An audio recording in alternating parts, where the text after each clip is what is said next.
भानुमा साहब और पंडित जी राम जी, आपको देख करके भी मुझे यही अनुभव हो रहा है कि हम लोग ब्रिज में बैठ करके ब्रिजवासियों के मध्य में जैसे कथा करते हैं। तो आइए, आप सबको बहुत बहुत धन्यवाद।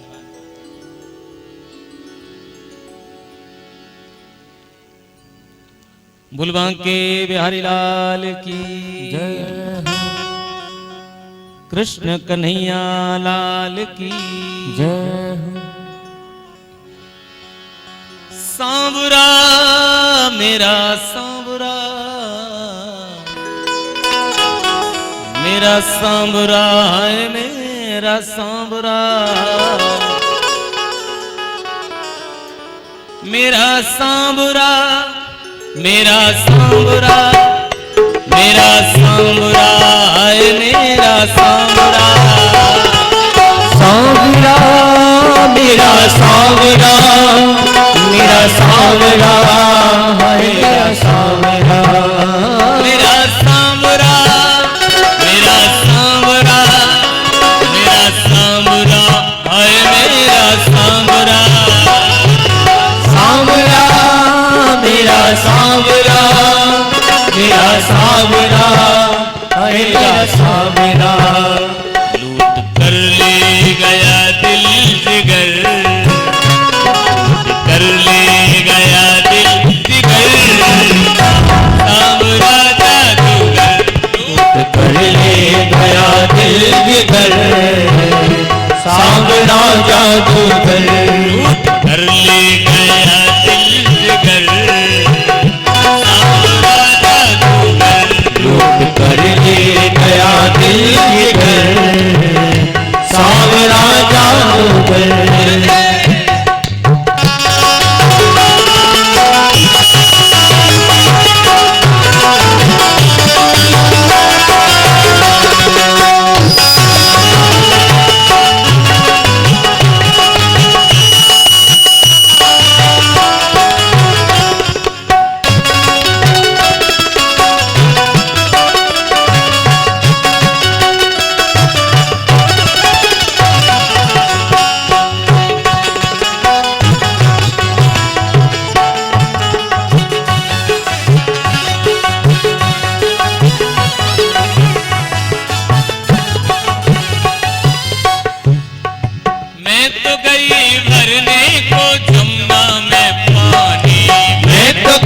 भरने को जमुना में पानी, एक छवि नटखट की हुई मैं दीवानी, एक छवि नटखट की हुई मैं दीवानी, हुई मैं दीवानी, हुई मैं दीवानी, हुई मैं दीवानी, हुई मैं दीवानी। उसने मारी जो, उसने मारी जो, उसने मारी जो तिरछी नजर, सांवरा जादूगर। उसने मारी तिरछी नजर, सांवरा जादूगर। मेरा सांवरा मेरा सांवरा, मेरा सांवरा है मेरा सांवरा, मेरा सांवरा, मेरा सांवरा, मेरा सांवरा, मेरा सांवरा। हाँ मेरा सांवरा, मेरा सांवरा, मेरा सांवरा है मेरा सांवरा, मेरा सांवरा, मेरा सांवरा, मेरा सांवरा, मेरा सांवरा। लूट कर ले गया दिल जिगर, लूट कर ले गया दिल जिगर, सांवरा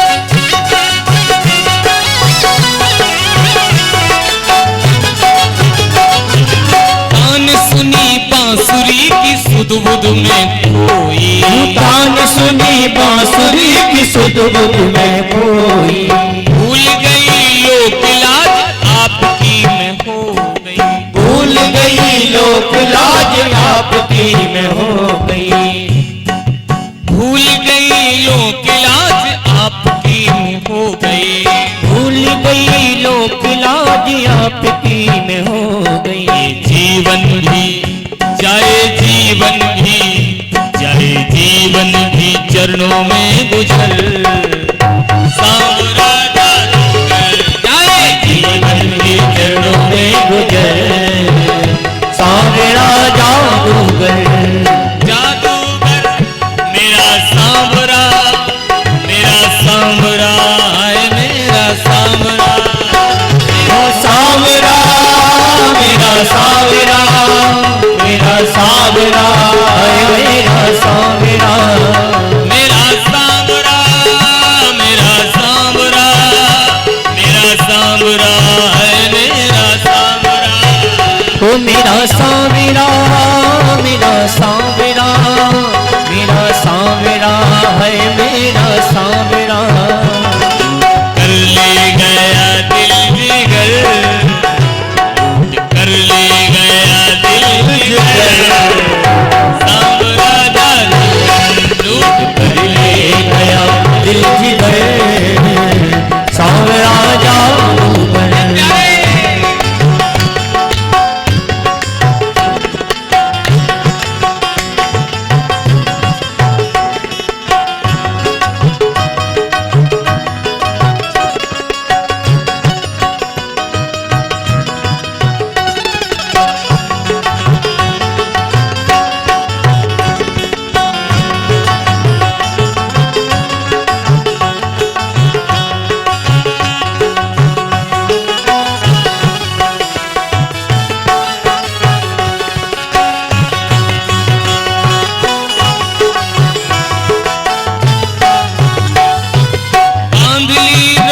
तुमसे आशा की लड़ियां, बांध ली रमण तुमसे आशा की लड़ियां, ये है तमन्ना शेष जीवन की घड़ियां, ये है तमन्ना शेष जीवन की घड़ियां, जीवन की घड़ियां, जीवन की घड़ियां, जीवन की घड़ियां, जीवन की घड़ियां।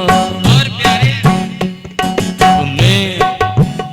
अब मैं भटकूं इधर या उधर, क्या मैं भटकूं इधर या उधर, सांवरा जादूगर लूट कर ले गया दिल जिगर सांवरा जादूगर, लूट कर ले गया दिल जिगर, सांवरा जादूगर लूट कर ले गया दिल जिगर सांवरा जादूगर।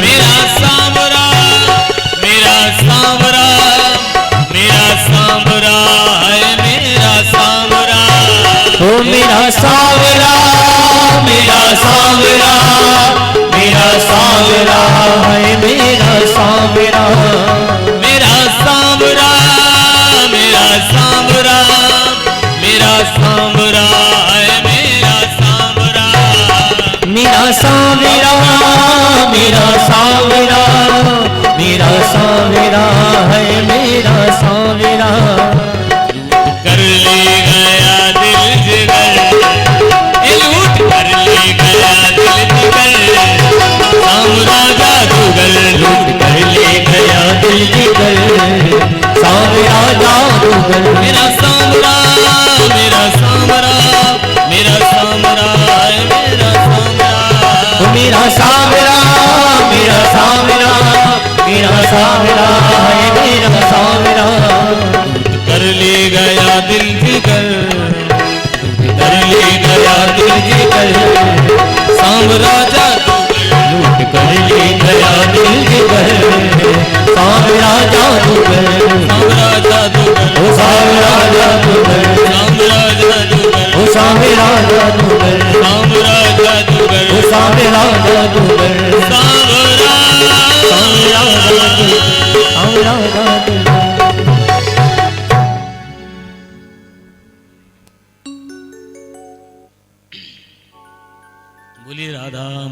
सरकार की जय हो। भगवान को उस दिन पांडवों ने हस्तिनापुर में रोक लिया। भगवान विश्राम किए और भगवान संध्या के समय आंख बंद करके मानो किसी के ध्यान में बैठ गए हों। युधिष्ठिर जी ने पूछा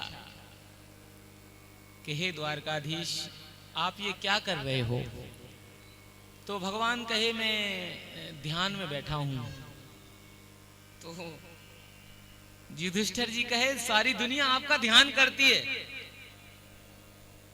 तो भगवान कहते ऐसा नहीं है भैया, अगर दुनिया हमारा ध्यान करती है तो हम भी दुनिया वालों का ध्यान करते हैं। भक्त हमारा ध्यान करते हैं तो हम भी उनका चिंतन करते हैं। तो पांडवों ने कहा कि साहब बताओ ना, इस समय आप किसका ध्यान कर रहे हैं? हम भी आपका ध्यान करते हैं। तो भगवान कहे पांडवों, आप जिनकी कृपा से आपने ये हस्तिनापुर का राज वैभव प्राप्त किया, उन बाबा की आपको याद आती है क्या? पितामह भीष्म की याद है आपको, जो 6 महीने से बाणों की सैया पे लेटे पड़े?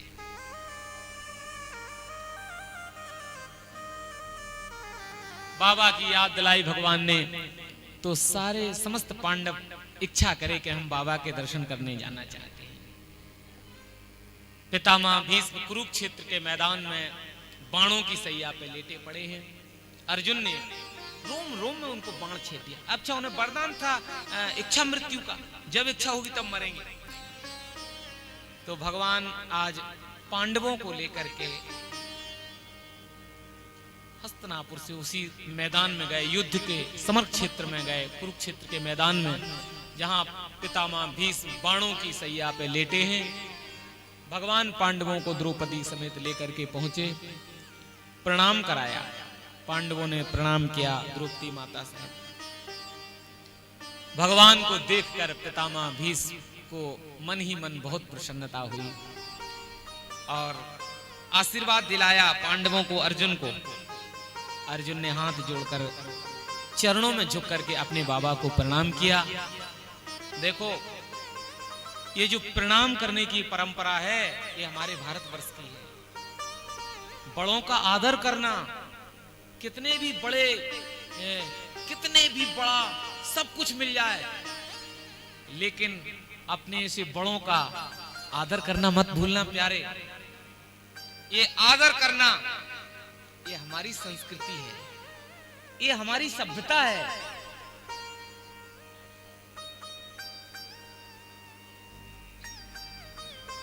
इतने बड़े कभी मत हो जाना प्यारे। यही तो सिखाती है कथा। कथाओं को आजकल युवाओं को ज्यादा सुनना चाहिए कथा। भारत की युवा पीढ़ी जो है ना, जवान पीढ़ी है, जो हम लोग क्या है आजकल पाश्चात्य सभ्यता के घेरे में ज्यादा जा रहे हैं।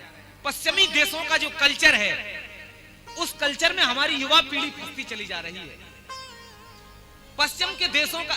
लेकिन मैं एक बात कहूं भैया, हमारी संस्कृति का झंडा विश्व के समस्त देशों में ऊंचा है प्यारे। भारत के युवाओं का लोहा कौन ले?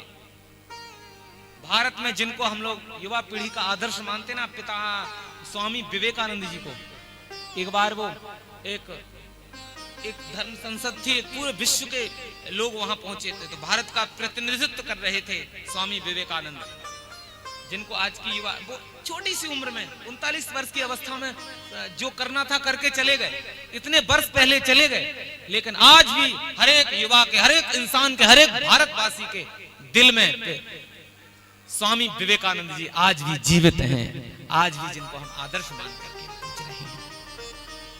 भारत का युवा एक बार विदेश पहुंचा, तमाम देशों के प्रतिनिधि वहां आए, अपने अपने देश की, अपने अपने संस्कृति की बात कर रहे थे और अपने अपने देश के ग्रंथों की वहां व्याख्या हो रही थी। तो विदेशियों ने क्या किया, उन्होंने स्वामी विवेकानंद को छोटा नीचा दिखाने के लिए क्या किया कि भारत का जो ग्रंथ है श्रीमद् गीता, जिस गीता के गायक भगवान श्री कृष्ण स्वयं हैं, उस ग्रंथ को दुनिया के समस्त ग्रंथों के नीचे रख दिया विदेशी लोगों ने। और जब अच्छा बोले लोग उनके पीछे दौड़ने लगे, लोग उनकी सुंदरता पे, उनके शब्दों के मुरीद हो गए। सारे लोग उनकी जय जयकार कर रहे, उनकी दुहाई दे रहे, उनके अनुयायी बन रहे थे। तो विदेशियों को कुछ बुरा लगा, तो उन्होंने भारतीय ग्रंथ गीता को समस्त देशों के ग्रंथों के नीचे रख दिया और समस्त सबके सामने उस भारत के युवा विवेकानंद से कहा कि विवेकानंद जी,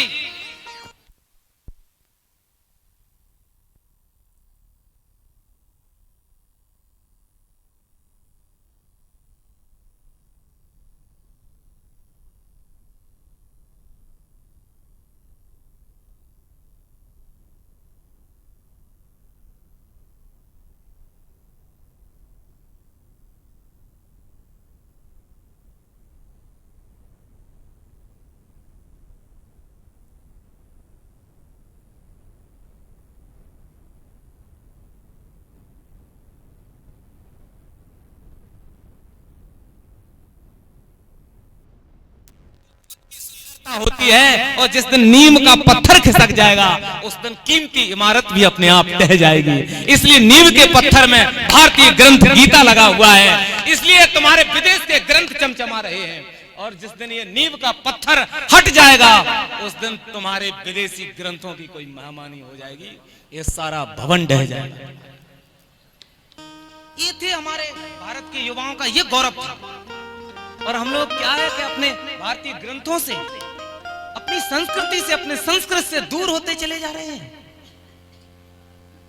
मैं युवाओं से आग्रह करूंगा कि आप जरूर भगवान की कथा से जुड़ो, ग्रंथों से जुड़ो, साहित्य से जुड़ो, कविताओं से जुड़ो। रामचरितमानस को घर घर में होना चाहिए। विदेशियों ने दूसरी सभा में, दूसरे समय की सभा में क्या किया,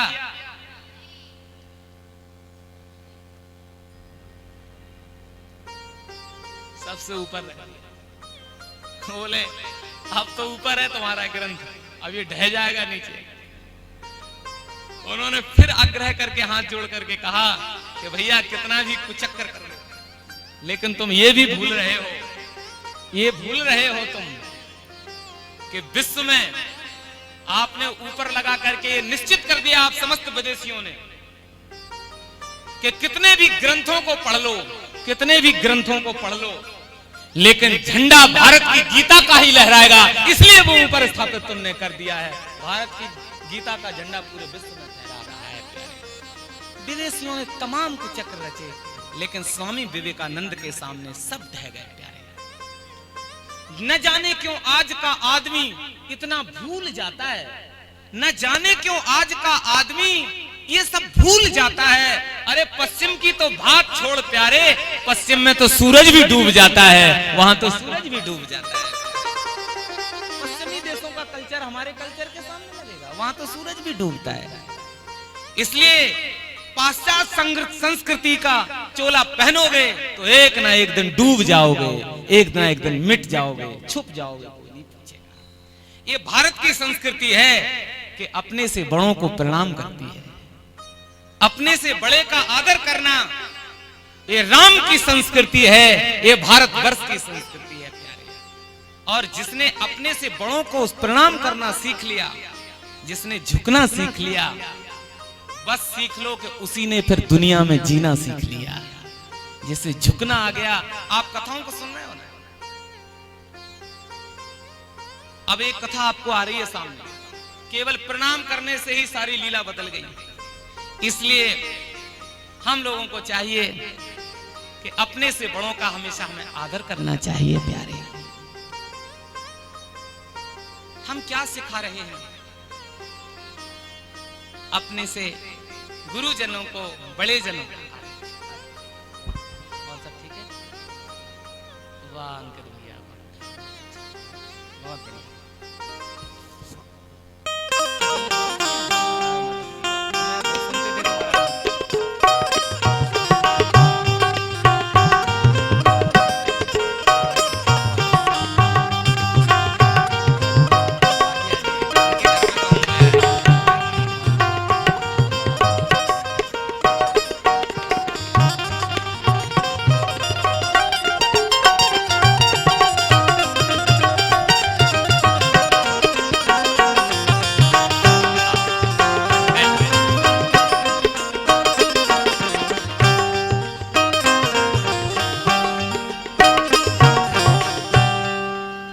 मैं युवाओं की चर्चा कर रहा था। भारतीय युवाओं को अपने ग्रंथों से जुड़ना चाहिए। हमारे बीच में भी भगवान के प्रेमी भक्त और आयोजक परिवार मिश्रा परिवार के सभी युवा मित्र पधारे हैं। अंकित जी, उपाध्याय जी और मधुर दुबे जी, आपका बहुत बहुत स्वागत।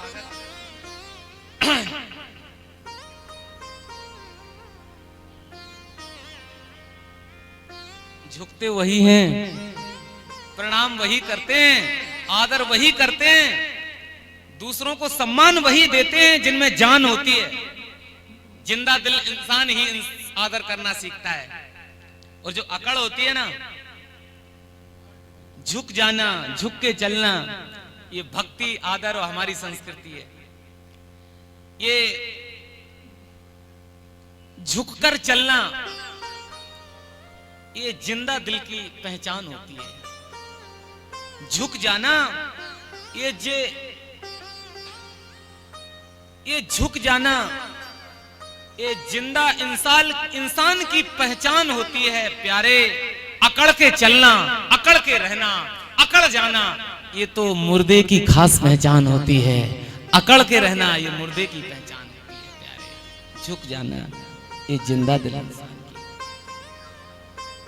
आगे बढ़ो, तरक्की करो, लेकिन हमारे महापुरुषों ने यही सिखाया है।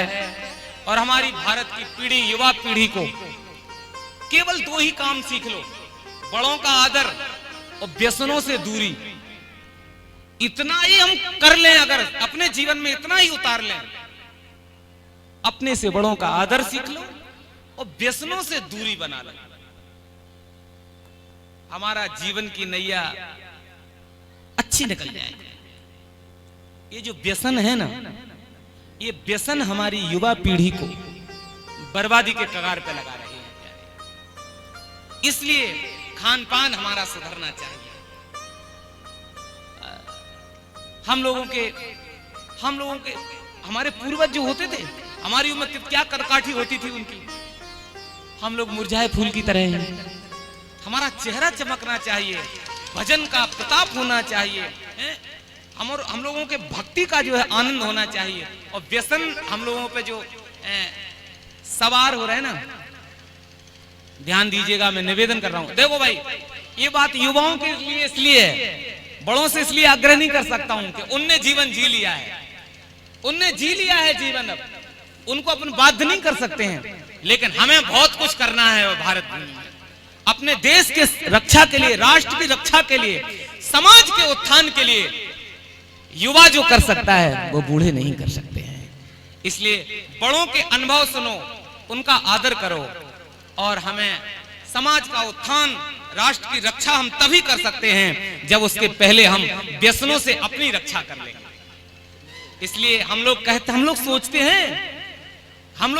हैं कि हम गुटखा खा रहे हैं, हम लोग सोचते हैं कि हम तंबाकू चबा रहे हैं, हम लोग सोचते हैं कि हम मदिरा पान पी रहे हैं। लेकिन ध्यान देना मेरे भाई बहनों, एक दिन व्यसनों का सेवन करते करते, व्यसनों को खाते चबाते हम स्वयं भी उसके ग्रास बन जाते हैं। हम जानते हैं हम उन्हें खा रहे हैं, लेकिन एक दिन वो हमें खा जाते हैं। इसलिए हमारा खान पान शुद्ध होना चाहिए, भारतीय संस्कृति का झंडा ऊंचा होना चाहिए। प्रणाम किया और पितामह भीष्म से उपदेश करा दिया पांडवों के लिए भगवान श्री कृष्ण ने। पितामह ने कहा, मुझे दो चीजों की आवश्यकता है। एक तो मुझे तकिया की जरूरत है, दूसरा प्यास लगी है। तो अर्जुन ने एक बाण ऐसे चलाया कि तकिया बन करके सिरहाना बन गया, और दूसरे बाण से बाण गंगा प्रकट कर दी। बाण गंगा की धार। पितामह भीष्म जो युद्ध के मैदान में पड़े थे, बाणों की सैया पे रोम रोम में बाण लगा हुआ था, बहुत पीड़ा हुई थी। कितनी पीड़ा हुई होगी, 6 महीने पड़े रहे बाणों की सैया पे, रोम रोम से खून निकल गया था। अब भगवान की इच्छा से पितामह भीष्म ने फिर पांडवों को धर्मोपदेश किया। ध्यान दीजिए, राजा बन गए, हस्तिनापुर के राजा बन गए।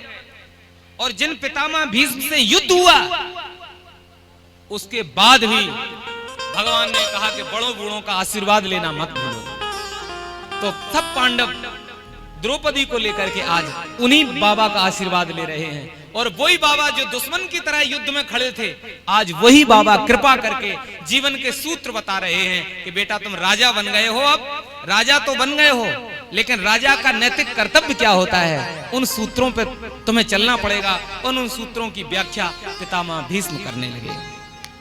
पितामह भीष्म ने कहा, हे पुत्रों, अब तुम राजा बन गए हो। राजा का कर्तव्य होता है जो भी धन प्रजा से टैक्स के रूप में, कर के रूप में लो, उसका कुछ अंश दान में खर्च करते रहो। दान धर्मान राज धर्मान मोक्ष धर्मान विभाग सा, स्त्री धर्मान भगवत धर्मान समासभ्या संयोगता। भागवतकार कहते हैं दान धर्मान। पांडवों को उपदेश किया, पहला उपदेश पितामह भीष्म ने किया अपने नातियों को कि राजा तो बन गए हो, जितना भी धन कमाओ खूब कमाना, लेकिन उसका कुछ अंश, उसका एक छोटा अंश दान में भी खर्च करते रहना। क्योंकि धन की पवित्रता दान से होती है और तन की पवित्रता स्नान से होती है और मन की पवित्रता ध्यान से होती है। ये धन जो हमने कमाया है, ये धन अदालत में, अस्पताल में, थाने में खर्च ना हो, ये एक नंबर का बना रहे, इसकी शुद्धि के लिए, इस धन की यूं बर्बादी ना हो, उसके लिए उस धन की हमें दान में दे करके उस धन की शुद्धि करते रहना चाहिए। दान धर्मान। रामचरितमानस में भी तुलसीदास जी महाराज दान का उपदेश करते हैं।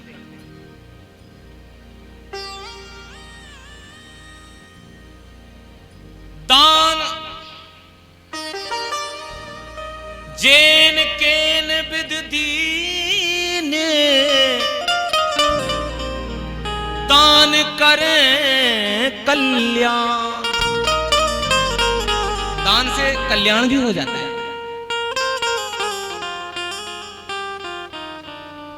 हम लोग तो सोचते रहते हैं ये बात सही है, और मैं इसलिए भी नहीं कह रहा हूं, और मैं ठकुर स्वाति बात क्या हो, मैं इस बात को कह के पॉलिश भी मक्खन भी नहीं लगा रहा हूं, लेकिन ये सच्चाई है। हम स्वयं कथा करते हैं और मन में कभी विचार आते हैं, कभी जीवन में ऐसा भी हुआ कि हम भी कभी जजमान बन के कथा कराएंगे, लेकिन तमाम जाने कितनी उलझने आड़े आ जाती हैं, विघ्न आ जाते हैं, और वो दान करने के लिए आओ। राघवदास जी महाराज आए हैं हमारे बीच में। महाराज जी की अभी इस समय रसोई संभालते हैं, महाराज जी के भक्त हैं। आप लोग तालियां बजा करके उनका स्वागत कर दीजिएगा। बहुत बढ़िया।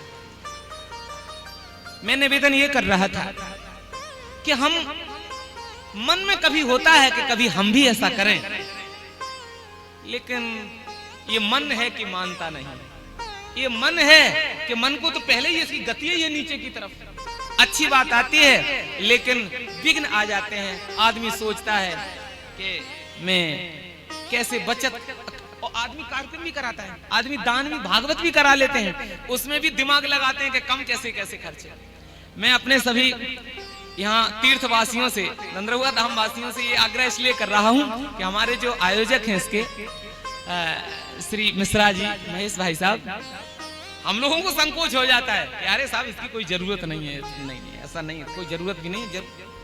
तो उसके बाद भी कहते यार कर रहे हैं, गाड़ी भरे भजन में एक सूप का भी कोई महत्व होता है भजन का। तो आदमी के अंदर जब ऐसा भाव आ जाए, ऐसा विचार आ जाए दान के प्रति, धर्म के प्रति, तो फिर देने वाला भी वही है। कहते हैं ना, भगवान गुरुदेव हमारे हमेशा यही कहा करते हैं कि एक बार उस भगवान के लिए खर्च करके तो देख, तेरे लिए कुबेर का खजाना न खोल दूं तो कहना। एक बार खर्च करके तो देख, एक बार मेरे गीत गा के तो देख, तुझे दुनिया में मशहूर ना कर दूं तो कहना। एक बार करके तो देख। इतना सब मतलब दोनों हाथ उलीचना, हा? तो ऐसे आयोजकों के लिए, ऐसे दानियों के लिए मैं भगवान से प्रार्थना करता हूं कि प्रभु ऐसे लोगों को देखो, क्योंकि जिसको ऐसे को दो, ऐसे को दो कि जिसके यहां जाने से लक्ष्मी भी, धन रूपी लक्ष्मी प्रसन्न हो, कि जिसके घर में आए उसने भी मेरे द्वारा सदुपयोग मेरा किया है। तो दान करह कल्याण, दान धर्मान। सबसे पहले पांडवों को पितामह भीष्म ने उपदेश किया कि बेटा दान में खर्च करते रहना संपत्ति, और जो जैसा खर्च करता है, दान करता है ना, उसे वैसा ही तो फल मिलता है। एक बार क्या हुआ, एक बार शंकराचार्य जी महाराज राजस्थान के किसी रेतीले क्षेत्र में प्रवचन के लिए गए। रेलगाड़ी की यात्रा करी, रेलगाड़ी की यात्रा करे चले जा रहे थे, जहां उतरना था उस स्टेशन पे उतर गए, और फिर उस स्टेशन से कुछ दूरी पे प्रवचन करने शंकराचार्य जी को जाना था। स्टेशन के बाहर खड़े भये तो अपने चेला से कहा, एक शिष्य था उनके साथ, कि भैया देखो कुछ साधन मिलेगा क्या, जिस यज्ञ में हमें प्रवचन करने जाना है। चेला गया तो स्टेशन के बाहर तांगा वाले खड़े थे, तांगा लिए, तांगा चालक खड़े थे, अपने अपने तांगा को लिए। शंकराचार्य जी के शिष्य ने तांगा वाले से पूछा कि भैया हमें यहाँ से वहां जहाँ यज्ञ हो रहा है ना, उस स्थान पे जाना है, क्या साधन मिलेगा। तो तांगा वाले ने कहा कि भाई साहब ये सब तांगा वहीं जाएंगे जहां आपको जाना है। तो बोले कौन सा पहले जाएगा, बोले जिससे बात कर रहे हो यही पहले जाएगा, हम ही जाएंगे पहले। तो उस शिष्य ने पूछा कि आप अमुक स्थान तक जाने के लिए कितना रुपया पैसा लेते हो। तांगा चालक ने कहा ये यात्री के ऊपर है, यात्री किस रूप का है, पैसेंजर किस क्लास का है। अगर फर्स्ट क्लास का यात्री है तो 10 रुपए प्रति सवारी के हिसाब से तांगा में बैठ जाए, और सेकंड क्लास का है तो 5 रुपए में बैठ जाए, और थर्ड क्लास का है तो 2 रुपए में बैठ जाए। तो शंकराचार्य जी के शिष्य ने कहा कि यार तांगा ही तो है, और तांगा में ही बैठना है, एक पटिया डला है, इसमें कोई एसी और सामान्य का रेलगाड़ी कैसा डिब्बा तो है नहीं कि साहब इसमें ज्यादा महंगी यात्रा होगी, इसमें सस्ती होगी। अब 10 रुपया में भी तांगा के पटिया पे बैठना है, और 5 में भी बैठना है, और 2 में भी बैठना है, ये है क्या है। तो तांगा चालक ने कहा कि बताओ साहब फर्स्ट क्लास के हो कि सेकंड क्लास के, कि थर्ड क्लास के। फर्स्ट क्लास के हो तो 10 रुपया सवारी में, और सेकंड क्लास के तो 5 रुपया सवारी में, और थर्ड क्लास के हो तो 2 रुपये सवारी में। कितनी सवारियां हैं। शंकराचार्य जी के शिष्य ने कहा हम 2 सवारी, मैं और मेरे गुरुजी। कौन से क्लास के, कौन सी श्रेणी के यात्री हो। तो शंकराचार्य जी के शिष्य ने कहा ये हम नहीं बता पाएंगे, ये हम गुरुजी से पूछ के बताएंगे। तो शिष्य क्या, उसने कहा गुरुजी तांगा जा रहे हैं, और वो ऐसे ऐसे कह रहा है कि फर्स्ट क्लास का होगा तो 10 रुपए सवारी में बैठे हो, सेकंड क्लास का 5 रुपए में, और थर्ड क्लास का 2 रुपए में। तो गुरुजी ने, शंकराचार्य जी ने कहा कि वो तांगा कैसा है। अरे बोले तांगा तो जैसा होता है तैसा ही है, काठ का पटिया है उसका। तो शंकराचार्य जी ने बोला कि यार अपन शंकराचार्य जी कोई साधारण आदमी तो है नहीं, तो अपन तो फर्स्ट क्लास के ही हैं, अब जो होगा सो देखा जाएगा। कह दिया। शंकराचार्य जी का शिष्य गया तांगा वाले से कहा कि भाई साहब हम फर्स्ट क्लास के यात्री हैं, 2 सवारी हैं। तो बोले महाराज जी 2 10 दूनी 20 रुपए लगेंगे, बैठ जाओ। गुरुजी को बुलाया, गुरुजी चेला जी समेत तांगा के पटिया पे बैठ गए। अब गुरुजी शंकराचार्य जी सोच रहे मैं दुनिया को पढ़ाता हूँ, मैं दुनिया को प्रवचन देता हूँ, ये तांगा वाला मुझे पढ़ा रहा है, मेरे 10 रुपए में बिठा रहा है, और कह रहा है कि सेकंड तांगा। शंकराचार्य जी ने सोचा कि बात करना अच्छी बात नहीं है छोटे लोगों से, आगे देखते हैं इसका अर्थ क्या है। 10 कदम तांगा आगे नहीं चल पाया, इतने में एक यात्री ने कहा भैया यज्ञ में जा रहे हो क्या। बोले हाँ जा तो रहे, महाराज जी जा रहे हैं, चलना है। तांगा वाले ने वही प्रश्न किया कौन से श्रेणी के। बोले मैं तो सेकंड श्रेणी का हूँ, दूसरे श्रेणी का। तो तांगा वाले ने कहा 5 रुपए ढीले करो, बैठ जाओ। तो 5 रुपए में बैठ गया। शंकराचार्य जी 10 रुपए में बैठे, 10 दूनी 20 रुपया दे दिए। पास में एक आदमी और खड़ा था, बोले हमें भी चलना, लेकिन हम तो 3rd क्लास के हैं। तो शंकराचार्य जी के इस तरफ 2nd क्लास का बैठ गया, इस तरफ 3rd क्लास का बैठ गया, उठी पटिया पे। शंकराचार्य जी की बुद्धि खराब भई कि बताओ मैं सारी दुनिया को समझाने वाला, आज मुझे साधारण सा आदमी ने पागल बना दिया। उसी पटिया पे हमें 10 रुपए में बिठाया और किसी को 5 में, किसी को 2 में बिठा लिया, जाना वही है। शंकराचार्य जी कहे चलो ठीक है, जो हो गया सो हो गया, लेकिन 3rd क्लास के नहीं बनना है अपन को। लेकिन मन में कुड़न हो रही थी कि क्या है यार, ये केवल नाम के चक्कर में 20 रुपए लग गए, जहां 4 रुपए में काम चल जाता। लेकिन जब यात्रा आगे बढ़ी तब शंकराचार्य जी को समझ में आ गया, हे भगवान, ये इसका मतलब क्या? आप लोग कहेंगे बताओ इसका मतलब क्या? तांगा जब आगे बढ़ा, आगे जब तांगा बढ़ता है तो शंकराचार्य जी देखते हैं कि रोड जो पक्की सड़क थी वो समाप्त हो जाती है। फिर रेतीला क्षेत्र आया, रेत आई, और राजस्थान रेतीला क्षेत्र है। पुराने जमाने की बात थी, सड़कें बनी नहीं थी सब जगह। सो पक्की सड़क से जैसे ही रेत में तांगा चलने लगा, अब थोड़ी बहुत रेत थी, सो तांगा चलता गया, घोड़ा चलता गया। लेकिन जब रेत ज्यादा आ गई तो घोड़ा, तांगा का घोड़ा थकने लगा। अब थकते थकते थक गया और रुक भी गया। घोड़ा जब रुक गया तो तांगा वाले चालक ने कहा कि देखो भैया, तांगा का घोड़ा थक गया है। तो अब सब यात्री बैठे हैं, अब आगे क्या बोल रहे हो तांगा चालक? तो तांगा चालक ने कहा जो 1st क्लास के यात्री हैं वो तांगे में बैठे रहे, वो जो 2nd क्लास के यात्री थे वो तांगा से उतर के नीचे पैदल चले, वो जो 3rd क्लास के यात्री हैं वो तांगा से उतर भी जाएं और तांगा में धक्का भी लगाएं। अब शंकराचार्य जी बैठे, वो 2 रुपया वाला धक्का लगा रहा उसमें। तब शंकराचार्य जी को लगा के वाह क्या बात है, मैं तो समझ रहा था कि इसका कोई समझ अर्थ नहीं है, लेकिन ये तो तांगा वाले ने भी कितना बड़ा रहस्य समझा दिया। अरे भाई, ये जीवन की यात्रा से लेना देना कुछ नहीं है। जिस प्रकार से संसार की यात्रा में 1st क्लास का टिकट कमाओगे, बनाओगे, तो यात्रा सुखमय होगी, इधर से उधर सुखमय पहुंच जाओगे। और जब संसारी यात्रा को छोड़कर अंत में परलोक की यात्रा करोगे, उस समय भी तुम्हारे जीवन का कमाया हुआ 1st क्लास का जो टिकट होगा, अगर वो 1st क्लास का टिकट तुम्हारे हाथ में होगा तो परलोक की यात्रा तुम्हारी विघ्नकारी नहीं होगी, बल्कि ससम्मान इस लोक से परलोक पहुंच जाओगे और कोई बाल बांका तुम्हारा करेगा नहीं, कोई रोक टोक। इसलिए जब भी समय आ जाए, जब भी भगवान कृपा करें और लक्ष्मी की कृपा हो, भगवान समय अनुकूल बनाए, तो अपने लक्ष्मी रूपी धन का सदुपयोग करते रहना भैया। साथ में यही जाने वाला है और कुछ साथ नहीं जाएगा। ये भवन बने रह जाएंगे, ये हाथी घोड़ा दरवाजे पे बंधे रह जाएंगे, महल 2 महले खड़े रह जाएंगे, धन गड़ा रह जाएगा, सोना चांदी लोकर में बंद पड़ा रह जाएगा। और उस समय जब जाने की तैयारी होगी, उस समय तुम्हारा सुकृत, तुम्हारा 1st क्लास का कमाया हुआ टिकट तुम्हारे साथ जाएगा और कुछ जाने वाला नहीं साथ, सब यहीं का यहीं रह जाएगा प्यारे। इसलिए मैं निवेदन कर रहा हूं, अभी कुछ दिन पूर्व आधुनिक इस जमाने की माता सरस्वती, कंठ कोकिला मां लता मंगेशकर जी इस शरीर को, नश्वर शरीर को त्याग के सरस्वती माता की गोद में चली गई है। उनका एक वाकया याद आ रहा है।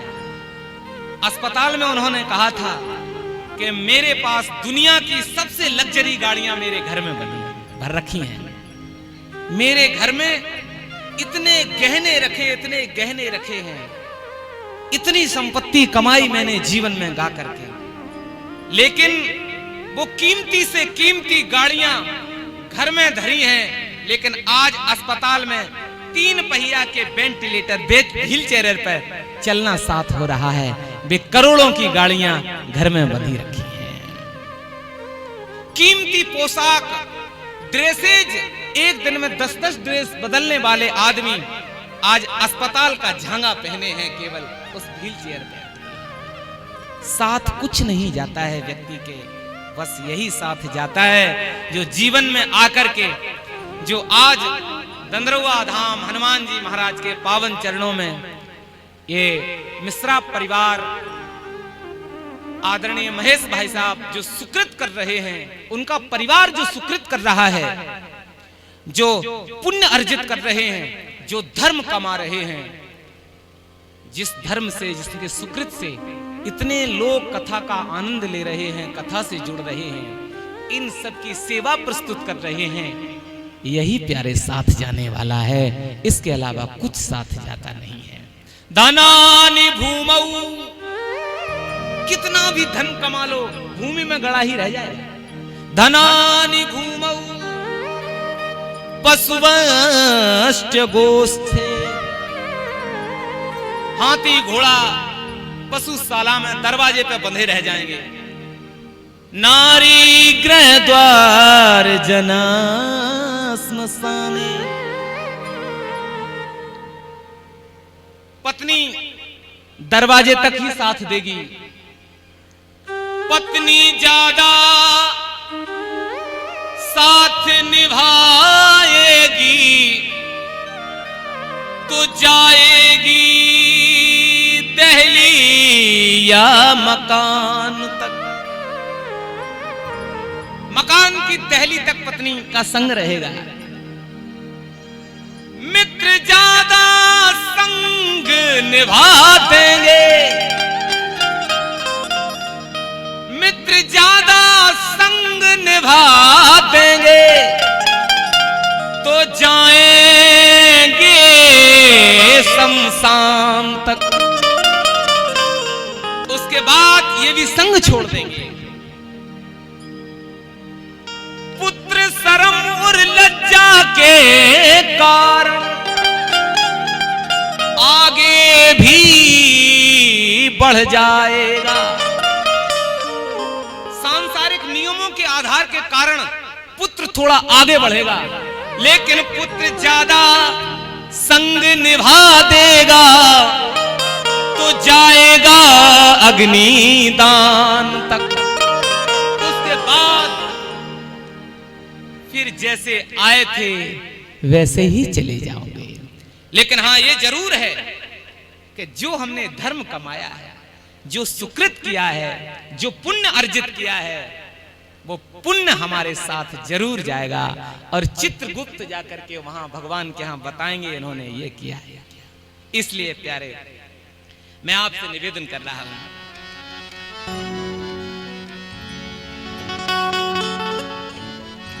जिंदगी में हजारों का मेला जुड़ा, जिंदगी में हजारों का मेला जुड़ा, लेकिन हंस जब जब उड़ा तो अकेला उड़ा। हंस जब जब उड़ा तो अकेला उड़ा। जिंदगी में हजारों का मेला जुड़ा, जिंदगी में हजारों का मेला जुड़ा। हंस जब जब उड़ा तो अकेला उड़ा। हंस जब जब उड़ा तो अकेला उड़ा। हंस जब जब उड़ा तो अकेला उड़ा। हंस जब जब उड़ा तो अकेला उड़ा। ना वो राजा रहा, ना वो रानी रही, ना वो राजा रहा, ना वो रानी रही। कहने सुनने की बस एक कहानी रही। वो कहने सुनने की बस एक कहानी रही। कहानी है, एक दिन तुम्हारी कहानी चलेगी, एक दिन हमारी कहानी चलेगी कि अमुक व्यक्ति बड़ा अच्छा था या बुरा था। एक राजा थे, एक रानी थी। एक थे राजा, एक थी रानी। राजा मर गई, रानी हो गई मेरी कथम कहानी। एकदम सबकी खत्म कहानी होना है। इसलिए ना वो राजा रहा, ना वो रानी रहे। ओ ना वो राजा रहा, ना बुरानी रही। कहने सुनने की बस एक कहानी रही। कहने सुनने को बस एक कहानी रही। ना बुढ़ापा रहा ना जवानी रही। ओ ना बुढ़ापा रहा ना जवानी रही। ना बुढ़ापा रहा ना जवानी रही। ना बुढ़ापा रहा ना जवानी रही। ना बुढ़ापा रहा ना जवानी रही। ना बुढ़ापा रहा ना जवानी रही। ना बुढ़ापा रहा ना जवानी रही। ना बुढ़ापा रहा ना जवानी रही। संग में भाई बंधु न चेला चला। संग में भाई बंधु न चेला चला। हंस जब जब उड़ा तो अकेला उड़ा। हंस जब जब उड़ा तो अकेला उड़ा। जिंदगी में हजारों का मेला जुड़ा। जिंदगी में हजारों का मेला जुड़ा। हंस जब जब उड़ा तो अकेला उड़ा। हंस जब जब उड़ा तो अकेला उड़ा।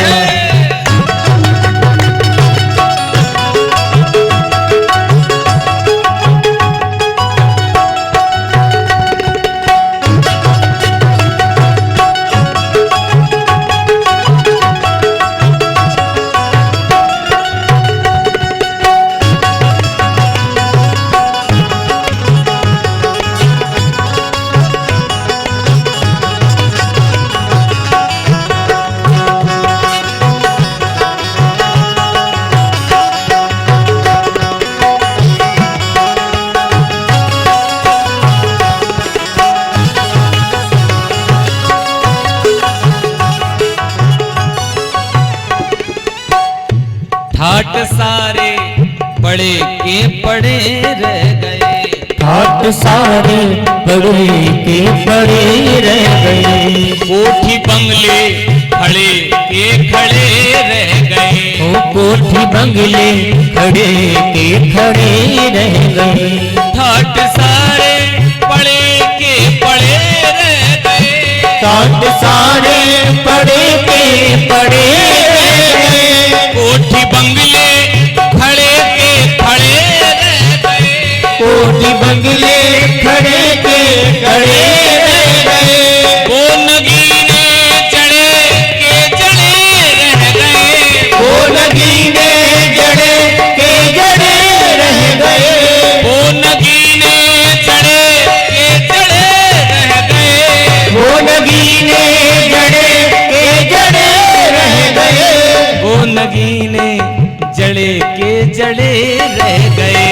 वो नगीने जड़े के जड़े रह गए।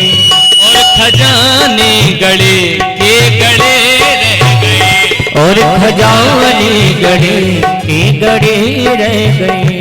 और खजाने गड़े के गड़े रह गए। और खजाने गड़े के गड़े रह गए। अंत में लखपति के न ढीला चला। अंत में लखपति के न ढीला चला। हंस जब जब उड़ा तो अकेला उड़ा। हंस जब जब उड़ा तो अकेला उड़ा। जिंदगी में हजारों का मेला जुड़ा। जिंदगी में हजारों का मेला जुड़ा। हंस जब जब उड़ा तो अकेला उड़ा। हंस जब जब उड़ा तो अकेला उड़ा।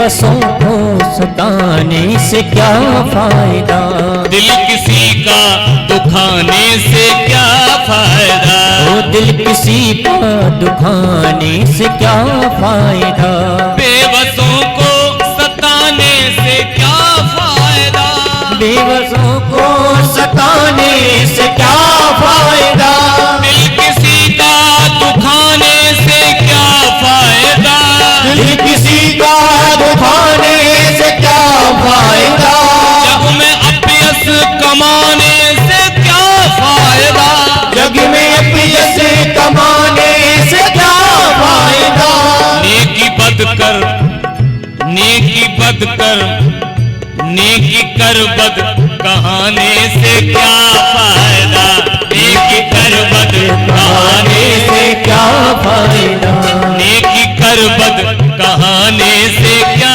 फायदा, नेकी कर बद कहाने से क्या फायदा, हर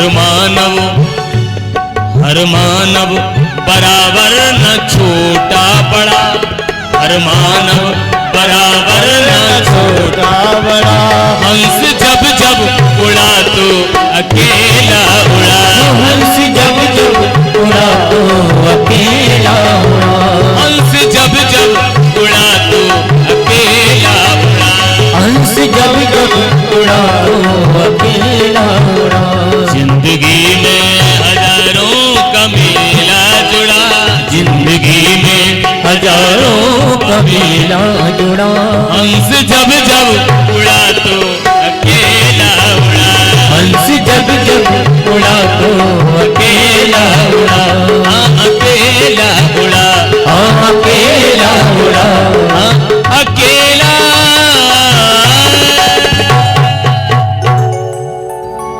हंस जब जब उड़ा तो अकेला उड़ा। इसलिए प्यारे, व्यक्ति की क्रिया, व्यक्ति के कार्य, उसके इस नश्वर शरीर के त्यागने के बाद भी उसकी कीर्ति, जब तक उसका नाम, जब तक उसकी चर्चा चलती है, व्यक्ति अमर बना रहता है। शरीर से भले ही मर जाता है, लेकिन आदमी अपने जीवन में क्या करके गया, इसका महत्व होता है प्यारे। आया है सो चला जाएगा, आया है सो जाएगा, राजा रंक फकीर, लेकिन एक सिंहासन चढ़ चलो एक बंधे जात जंजीर। भक्तों की तरह जीवन हमारा हो, प्रेमियों की तरह हो, राष्ट्र प्रेमियों की तरह मेरा जीवन हो, हमारा जीवन, हमारा आचरण ही हमारा संदेश हो। बड़े लोगों का आचरण बड़ा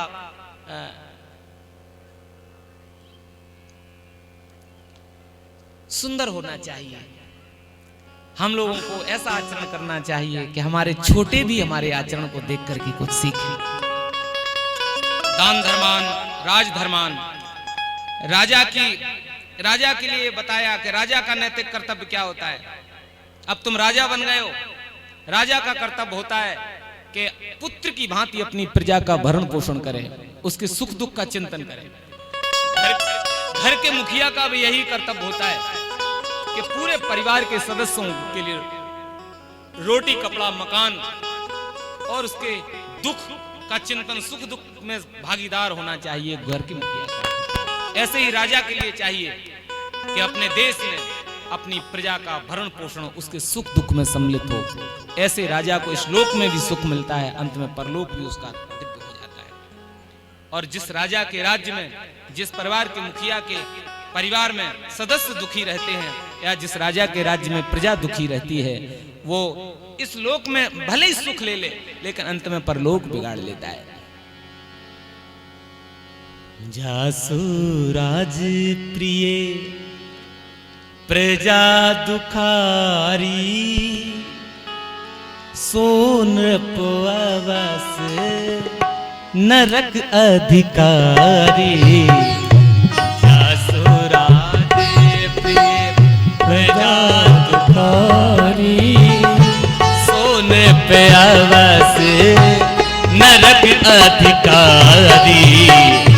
जासु राज प्रिय प्रजा दुखारी, सोन पवास नरक अधिकारी जासुराज जासुराज जासुराज।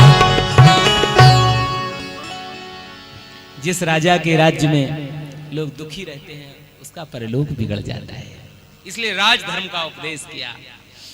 हमारे बीच में हमारे तीर्थ के सभी लोग पधार रहे हैं, इसलिए मैं देखो तीर्थ में ज्यादातर तीर्थ के लोगों को बहुत कथा सुनने को मिलती है, इसलिए तीर्थ के लोग यहाँ तो दंदरुआ धाम में तो रोज ही कथा होती है, लेकिन उसके बाद भी अगर आप लोग पधारे हैं तो मुझे बहुत खुशी हो रही है। और मैं आपके लिए यहाँ से पुनः भगवान से प्रार्थना करता हूँ कि आप इस मंगल उत्सव में आप पधारे तो आपके घर बार परिवार में भी मंगल ही मंगल होते रहे। ये हमारे जो महंत बाबा जी है ना,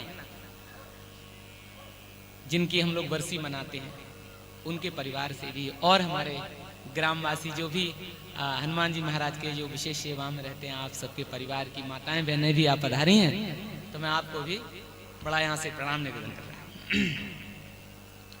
मोक्ष धर्मान विभागसा, मोक्ष धर्म की कथा सुनाई, स्त्री धर्म की कथा सुनाई कि राजा को चाहिए, आदमी को चाहिए कि जब तक तन में प्राण है तब तक कोई अत्याचारी अनाचारी आताताई किसी अबला के ऊपर हाथ उठाने की तो बात छोड़ो, आंख उठा करके भी देखता है तो राजा का नैतिक कर्तव्य होता है कि जब तक तन में प्राण है तब तक उस माता बहन के सम्मान की रक्षा में रहना चाहिए। और ऐसा आदमी नहीं करता है तो भले ही राजा हो, पता है कितना बड़ा आदमी हो, लेकिन बुजदिलों में उसकी गिनती आती है। स्त्री धर्म की कथा सुनाई। स्त्री धर्म की जब ऐसी चर्चा करी तो द्रौपदी माता वहां मुस्कुराने लगी और उन्होंने कहा, महाराज आप स्त्री धर्म की बात कर रहे हो, उस दिन में आपकी नत बहू हमको बेलाज किया जा रहा था, मैं प्रार्थना कर रही थी, आप कुछ नहीं बोले थे। तो पितामह भीष्म ने कहा, बेटा हमने उस समय दुर्योधन राजा का दूषित अन्न खा लिया था। हमारे यहाँ तो ये भी बताया गया कि हर किसी का नहीं खाना चाहिए, हमारे यहाँ खान पान के यही तो नियम बताए थे। ऐसे आदमी के यहाँ भोजन भी नहीं करना चाहिए जो कृपण हो। कृपण व्यक्ति का कभी भोजन भी नहीं करना चाहिए। ऐसे हमारे गुरुजी तो ये तक बताते थे कि भोजन करते समय ये ध्यान कर लेना चाहिए कि भोजन कराने वाले का स्वभाव कैसा है, भोजन कराने वाले ने कमाया कैसे है धन, जिस धन से तुम्हें भोजन कराया जाए। अच्छा, उसके बाद फिर भोजन बनाने वाले का चिंतन देखना चाहिए। इसलिए तो हमारे यहाँ पुराने जमाने में, पुराने आपने देखा होगा, माता यशोदा भगवान श्री कृष्ण के लिए दूध इत्यादि जो उबेलती थी स्वयं गर्म करती थी, तमाम दास दासियां थी। उसके बाद भी स्वयं भोजन बनाने वाले का असर होता है करने वाले के ऊपर। जैसी स्थिति में भोजन बनाया गया और उस समय विचार बनाने वाले के क्या है, वो सीधे सीधे विचार भोजन में प्रवेश कर जाते हैं और वो भोजन हम करेंगे।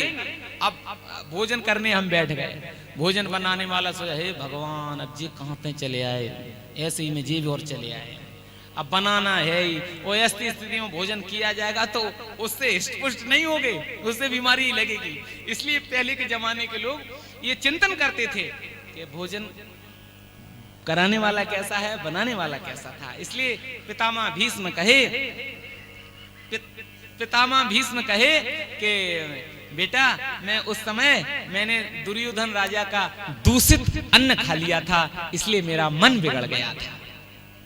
मैं चाह करके भी ये घोषणा नहीं कर सका कि ये गलत अनुचित कार्य हो रहा है। लेकिन बेटा अब मैं जो उपदेश कर रहा हूँ, 6 महीने से मैं बाणों की सैया पे लेटा हूँ, जो दूषित अन्न से दूषित रक्त बन गया था वो रोम रोम से निकल गया है। अब मैं जो बोल रहा हूँ वो निश्चित तुम्हें जीवन में उतारने लायक बोल रहा हूँ। ऐसे उपदेश किया। और फिर पितामह भीष्म ने देखा, पितामह भीष्म ने जब देखा कि भगवान, आओ बैठो, तो पितामह भीष्म कहते हैं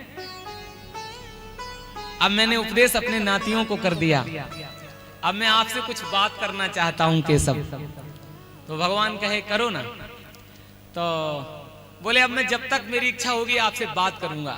तो भगवान श्री कृष्ण ने सोचा कि रोम रोम में बाण छिदाए, चल सकते नहीं, उठ के बैठ नहीं सकते हैं, और इच्छा मृत्यु का वरदान है कि जब तक इच्छा नहीं होगी तब तक मरेंगे ही नहीं। और कह दिया कि हम तुमसे बात करना चाहते हैं, तो पता नहीं कब तक हमें खड़े करे रहेंगे यहाँ पर। सो पितामह भीष्म ने कहा मैं आपसे बात करना चाहता हूं। सो भगवान श्री कृष्ण का चेहरा लटक गया, मुरझा गया चेहरा। पितामह कहने लगे केशव मैं इस चेहरे को नहीं देखना चाहता हूं, हम तो वही खिला हुआ कमल की तरह चेहरा देखना चाहते हैं। और पितामह भीष्म समझ गए कि ये इसलिए चेहरा उतर गया कि पता नहीं कब तक इन्हें मरना है, नहीं जाने कब तक खड़े करे रहेंगे। पितामह भीष्म ने कहा केशव ये समय कब मिलेगा, ये कब समय मिलेगा? व्यक्ति मरते समय भगवान का नाम भी वाणी से नहीं निकलता है, मरते समय भगवान का नाम वाणी पे नहीं आता है। और पितामह भीष्म का सौभाग्य तो देखो कि जिसका नाम वाणी पे नहीं आता है वो साक्षात स्वरूप लिए मेरी आंखों के सामने खड़ा है। अब ये भी समय गंवाना चाहेंगे क्या हम? मरते समय भगवान का नाम वाणी पे आ जाए, ये भी भगवान की बड़ी कृपा मानना। इसलिए कहा गया है कि जीवन में अभ्यास रहना चाहिए भगवान के भजन का, नित्य अभ्यास, नित्य प्रति राम राम चलना चाहिए। और हमारे इस तीर्थ में तो हम तो ये कहते हैं साहब, कुछ समय के साथ कुछ बुरा होता है तो उसके एवज में, उसके विकल्प में कुछ अच्छा भी होता है। वैसे ये दंदरुआ धाम अद्भुत धाम है अपने आप में। ये राम नाम की इसलिए बात कर रहा हूं मैं, ये अद्भुत धाम है, विश्व प्रसिद्ध धाम है। ये हमें लगता है कि छोटा सा गांव है, लेकिन विश्व में ऐसे हनुमान जी नहीं है जो दंदरुआ गांव में बैठे हैं, जो ऐसा चमत्कार दिखा रहे हैं कि दुनिया के डॉक्टर जब थक जाते हैं तब डॉक्टरों के भी डॉक्टर उसे आशीर्वाद दे देते हैं और वो निरोगी होकर दुनिया में घूमता है। ऐसा वो धाम है और ये हनुमान जी के कारण तो अद्भुत है ही। और फिर ऊपर से यहाँ के जो संत परंपरा है, यहाँ के गुरुदेव जो हैं कितने सहज सरल हैं। और मैं ये मैंने जाना कि जब यहाँ ये कोरोना काल आया फर्स्ट वीक, तो उस समय यहाँ के लोगों ने, ये सब बैठे ना हमारे भानु महासाब इत्यादि सभी ठाकुर साहब बैठे हैं, तो इनकी टीम तब से कोरोना की शांति के लिए हनुमान जी महाराज को इन्होंने वो नाम जप सुनाया। और फिर धन्य यहाँ के वासी, धन्य यहाँ के वासियों का भाव कि आज तीसरा वर्ष हो रहा होगा, शायद 2020 में चला था, 22 आ गया। तब से नित्य प्रति आठों याम, हर पल, एक पल के लिए भी बंद नहीं होता है। यहाँ अखंड नाम संकीर्तन हनुमान जी को यहाँ के वासी सुना रहे हैं। दर्शनार्थी तो दर्शन करते हैं, लेकिन यहाँ के वासी और नाम संकीर्तन सुना रहे हैं। अब बताओ, जिनके जीवन, जिनके व्यवहार में नाम आ गया हो, माताएं बहनें कीर्तन, यहाँ की तो माताएं बहनें अद्भुत है। सुबह यहाँ जब महाराज जी परिक्रमा करते हैं तो सब वैसे लोग, हमने ऐसा सुना कि तीर्थ के लोग जो तीर्थ में रहते हैं वो थोड़े दूर हो जाते हैं पूजा पाठ से, लेकिन यहाँ जो तीर्थ है, यहाँ के तो वासी ही बड़े अद्भुत हैं। यहाँ राम नाम चलता है, सुबह शाम हनुमान जी की परिक्रमा होती है। और फिर यहाँ के वासियों की इच्छा से गुरुदेव भगवान ने एक यहाँ 5 किलोमीटर की परिक्रमा बना दी, जिसको गुरुवार को पूरे ग्राम की परिक्रमा, हनुमान जी की बड़ी परिक्रमा होती है। और यहाँ के लोग फिर सत्कार करते हैं। ये बात हम अपने लोगों को सुना रहे हैं जो हमारे यहाँ से कथा कराने हैं। फिर घर घर पे सत्कार, द्वारे द्वारे सत्कार होता है। कोई ठंडा पानी, कोई मीठा पानी, कोई समोसा मिठाई खिलाते हैं। तो कितना अद्भुत। तो कहने का अर्थ ये है कि हम लोग, ये वाणी पे राम नाम आ जाए, लेकिन ये वाणी पे नाम उसी के आएगा जिसके जीवन में आदत बन गई होगी। आठों याम जिसके सामने भगवान का नाम चल रहा होगा, उसके सामने ही बनते समय भगवान का नाम चलेगा। भगवान का नाम मरते समय वाणी से निकल जाए। आइए आइए आइए, हमारे टीआई साहब आए हैं, बहुत बहुत धन्यवाद। मोटी आई साहब मेरे बड़े परम स्नेही हैं। आइए आइए, भागवत जी की यात्रा आपके जीवन में मंगलमयी हो। आपको भागवत भगवान की बड़ी कृपा आपके ऊपर रहे। और हमारे लाहौर से पधारे अमरीश शर्मा, गुड्डू भैया के छोटे भैया भी पधारे, उनके लिए भी मैं बहुत मंगल कामना यहाँ से प्रेषित कर रहा हूँ। बहुत बहुत धन्यवाद आपको।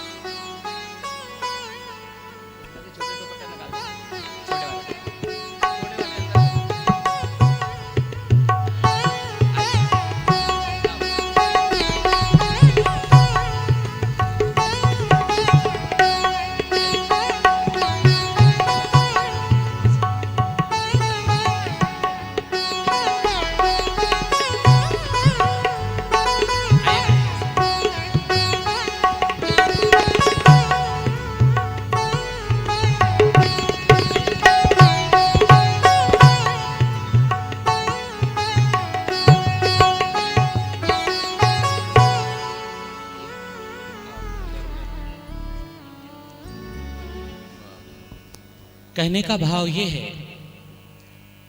कि नाम उसकी जिह्वा पे आएगा,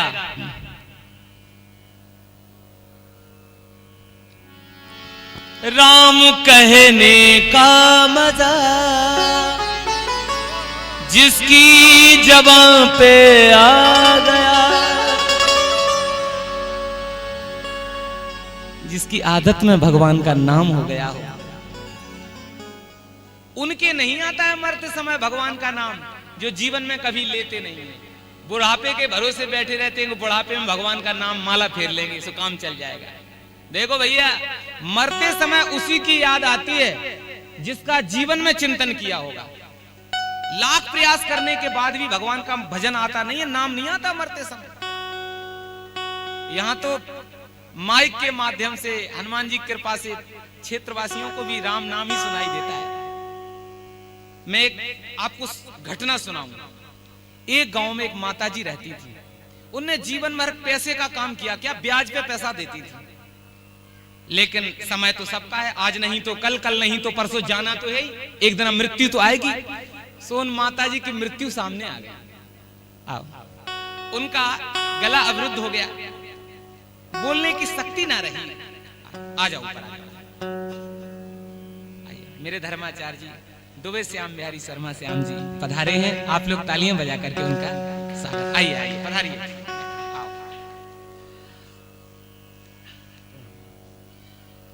तो वो पैसे का काम करती थी, ब्याज त्याज चक्रवृद्धि लगा करके लोगों से फिर पैसा वसूलती थी। लेकिन जब मृत्यु नजदीक आई और बच्चे पढ़ लिख करके तैयार हो गए, विदेश चले गए, और लोगों को, पड़ोसियों को लगा कि अब ये जिंदा नहीं रहेंगी ज्यादा, तो बच्चों को फोन कर दिया कि माताजी की तबीयत ज्यादा खराब है, जल्दी आओ। लोग हवाई यात्रा के द्वारा शीघ्र आ गए, माताजी से मिले। माताजी चारपाई पे पड़ी थी, बोला नहीं जा रहा था, कुछ भी नहीं बोला जा रहा था। बच्चों ने लाख प्रयास किया,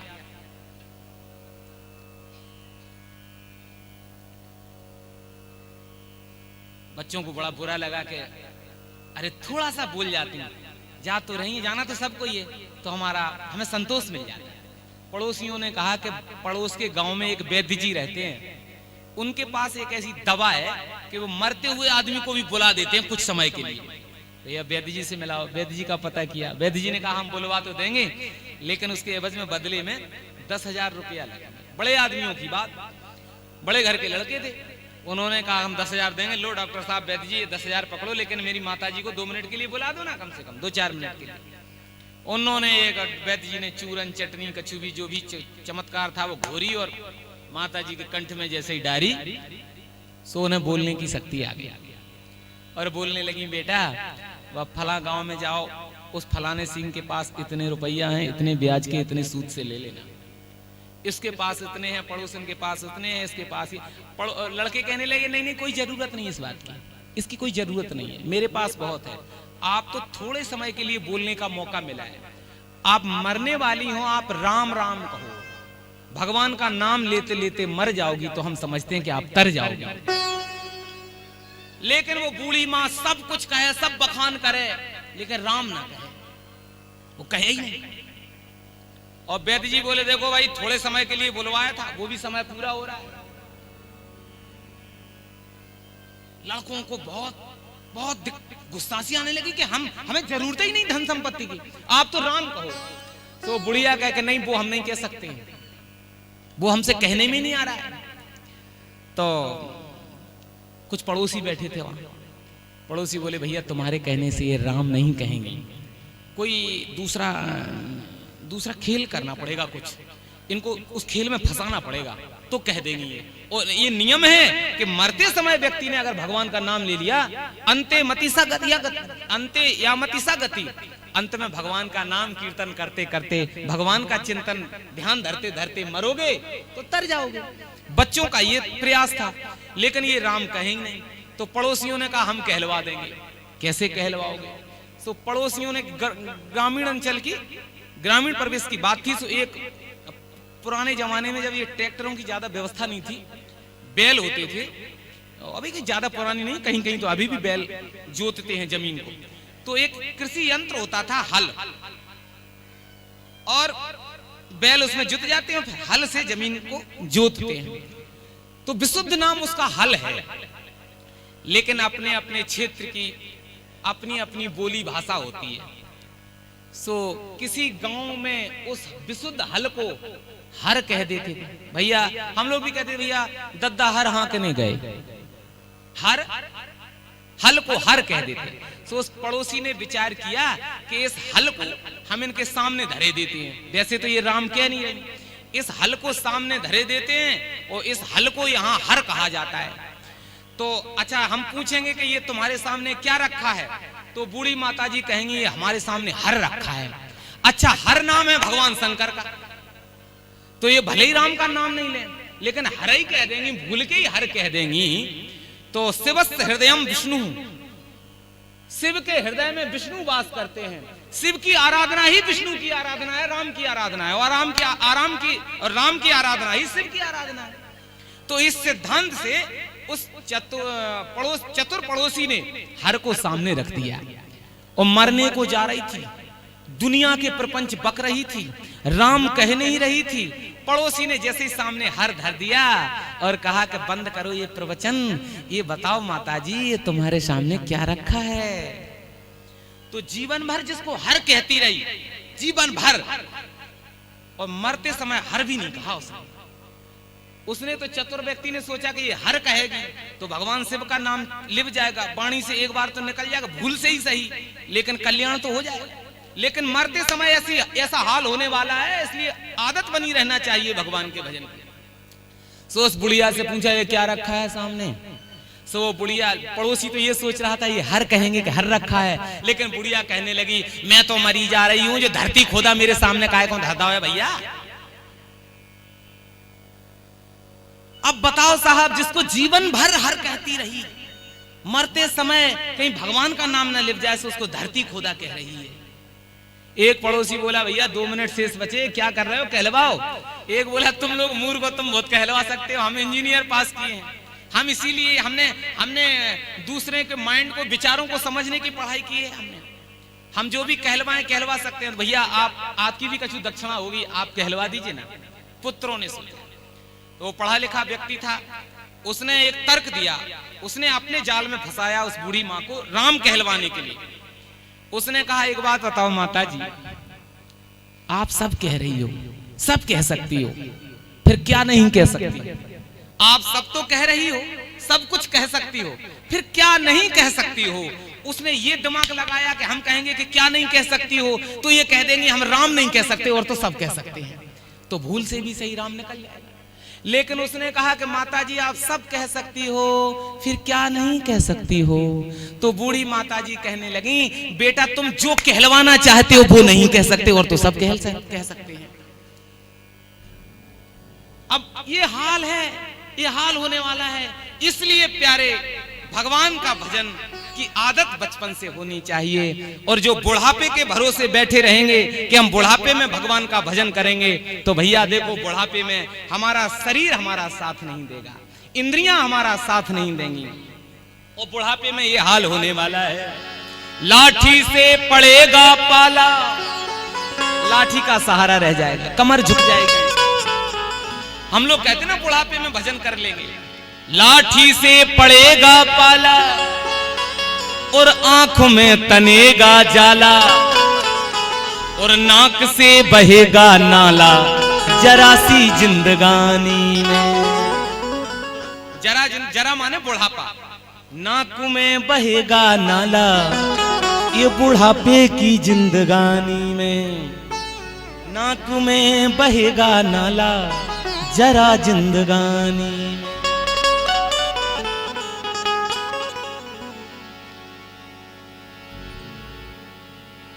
खड़े खड़े वस्त्रों में, किसी एक की बात नहीं कर रहा हूं, ऐसा होता आया है, हो रहा है, आगे भी होगा। बुढ़ापे में खड़े खड़े वस्त्रों में, घुटनों में इतना दर्द होगा कि बैठ नहीं सकते हैं, वो जो बैठ जाएंगे तो खड़े नहीं हो पाएंगे। खड़े खड़े वस्त्रों में करोगे मलमूत्र त्याग, और पड़े पड़े थूकते रहोगे पीकदानी में। एक चारपाई बिछा दी जाएगी और इतना सा एक पात्र धर दिया जाएगा, उसमें राख भर दी जाएगी, वो बात थूकते रहो उसी में। इसलिए पड़े पड़े थूकते रहोगे पीकदानी में। अतः योगी तू योग कर, इन भोगों से वियोग कर, कर ले भजन भैया तू तो जवानी में, कर ले भजन भैया तू तो जवानी में। इसलिए इस शरीर का हम जितना ध्यान करते हैं उतना ही ध्यान हमें भगवान के भजन का करना चाहिए। अरे क्यों इतना इतराए रे सुन माटी के पुतले, क्यों इतना इतराए रे सुन माटी के पुतले। माटी के पुतले हाँ माटी के पुतले, माटी के पुतले हाँ माटी के पुतले। माटी के पुतले हाँ माटी के पुतले, माटी के पुतले हाँ माटी के पुतले। क्यों इतना इतराए रे सुन माटी के पुतले। क्यों इतना इतराए रे सुन माटी के पुतले। या तन को तू रोज सजावे, या तन को तू रोज सजावे। इस तन की भी सार्थकता है कि या तन से हम लोग सुकृत करें, हम लोग ऐसा कार्य करें जिससे इस तन की सार्थकता हो जाए। इस तन की सार्थकता है कि इस तन से ऐसा कार्य किया जाए जिसमें समाज सुखी हो जाए। राष्ट्र के लिए, राष्ट्र के उत्थान में हम क्या कर सकते हैं, ये तब तन की सार्थकता होगी। और इसको केवल सजाते रहे, नहलाते रहे और किया कुछ नहीं। या तन को तू रोज सजावे, या तन को तू रोज सजावे। मलमल साबुन रोज नहावे, मलमल साबुन रोज नहावे। मलमल साबुन रोज नहावे। ओ मलमल साबुन रोज नहावे। लेकिन एक ना एक दिन केवल इसको ही सजाने संवारने में लगे रहे और मैं और मेरे के चक्कर में ही पड़े रहे, तो एक दिन ये यहीं पड़ा रह जाए रे, ये यहीं पड़ा रह जाए रे सुन माटी के पुतले। यही पड़ा रह जाए रे सुन माटी के पुतले।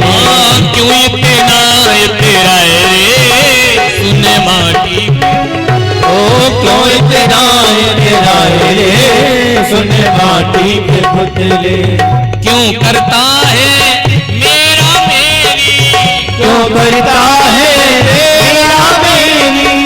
ठगनी माया राख की ढेरी, ठगनी माया राख की डेरी। ठगनी माया राख की ढेरी। ओ ठगनी माया राख की डेरी।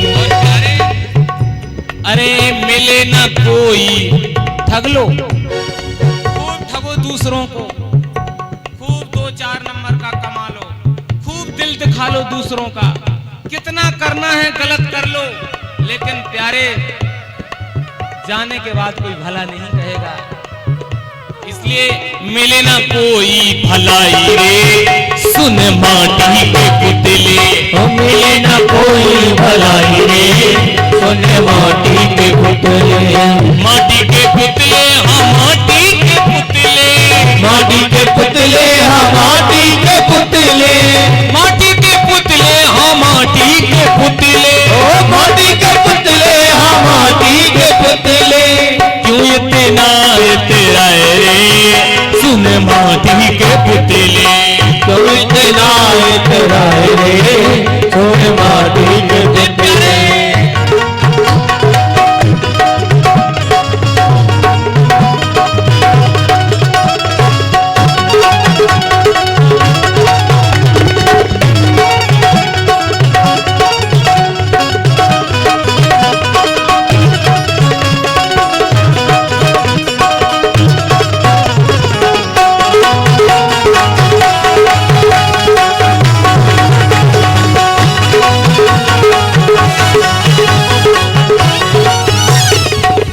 मूर्ख तू हरि चित्त में धर ले, मूर्ख तू हरि चित्त में धर ले, बेड़ा पार जगत से कर ले, बेड़ा पार जगत से कर ले, बेड़ा पार जगत से कर ले, बेड़ा पार जगत से कर ले। अब कौन तुझे समझाए रे, अब कौन तुझे समझाए रे, सुन माटी के पुतले, कौन तुझे समझाए रे, सुन माटी के पुतले, यही पड़ा रह जाए रे, सुन माटी के पुतले, और यही पड़ा रह जाए रे, सुन माटी के पुतले। हाँ, क्यों इतना तेरा रे, सुन माटी के पुतले, क्यों इतना तेरा रे, सुन माटी के पुतले, सुन माटी के पुतले, सुन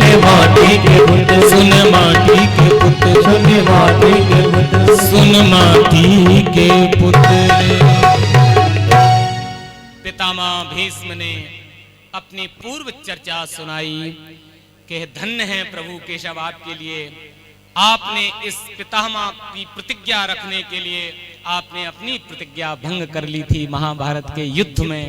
जब मैंने आपसे एक बार कह दिया कि कृष्ण तुम्हारा एक प्रतिज्ञा है केशव, तुमने कहा है कि मैं महाभारत के युद्ध में अस्त्र शस्त्र ग्रहण नहीं करूंगा, आपने एक बार मेरी प्रतिज्ञा भंग करा दी। मैंने 5 बाण निकाल लिए थे 5 पांडवों को मारने के लिए, द्रौपदी के द्वारा तुमने हमें प्रणाम करा दिया, और जब वो प्रणाम करने के लिए आई, चरण वंदन करने के लिए आई, तो द्रौपदी घूंघट डाली थी, मैंने भानुमति समझ करके उसे उसके पतियों की लंबी आयु का आशीर्वाद दे दिया, और जब पता चला कि ये भानुमति नहीं द्रौपदी है, और तुम उसकी चरण दासियों को, उसकी पादुकाओं को अपने पीतांबर में छुपा के रखे थे, जब हमने ये दृश्य देखा, और फिर मैंने उस समय द्रौपदी को आशीर्वाद दिया था कि बेटा जिसकी चरण दासियों को, जिसकी पन्हियों को, जिसकी चप्पलों को त्रिलोकी नाथ अपने पीतांबर में छुपाए हो, तो मैं कहता हूं कि एक पितामह भीष्म क्या, हजारों लाखों पितामह भीष्म विरोध में खड़े हो जाएं तो भी तुम्हारे सुहाग का बाल बांका नहीं हो सकता है प्यारे, बाल बांका नहीं हो सकता है प्यारे। और जब आपने ये आशीर्वाद दिया, हमने ये जो आशीर्वाद दे दिया उनको, तब मैंने वचन लिया कि कल के युद्ध में हम तुम्हारी प्रतिज्ञा भंग करा देंगे। और आपको मैंने आन रखा दी कि आपने प्रतिज्ञा ली थी कि मैं एक बाप से पैदा होऊंगा तो अस्त्र शस्त्र ग्रहण नहीं करूंगा, और दूसरे दिन आपने मेरा मान रखने के लिए, जब मैं युद्ध कर रहा था, सामने से अर्जुन खड़े थे, मैंने बाणों की बौछार करी, अर्जुन घबरा करके त्राहिमाम कह के आपके चरणों को पकड़ लिया और कहा कि कन्हैया आज हम बच नहीं सकते हैं, मेरे बाबा रौद्र रूप में मेरे सामने खड़े हो गए हैं, बाणों की वर्षा, रथ टूट गया। उस समय आप अपनी प्रतिज्ञा को भूल गए, आप ये भूल गए कि मैंने प्रतिज्ञा करी थी कि मैं एक बाप से पैदा होऊंगा तो अस्त्र शस्त्र ग्रहण नहीं करूंगा, और आप केवल अर्जुन की रक्षा के लिए अथवा मेरा मान रखने के लिए कि मैंने प्रतिज्ञा कर ली थी कि कल तुम्हारी प्रतिज्ञा तोड़ा देंगे, केवल मेरा मान रखने के लिए आपने रथ चक्र हाथ में उठा लिया, और जब रथ चक्र हाथ में उठाया तब मैंने कहा बस के सब हो गई बात, युद्ध विराम की स्थिति में।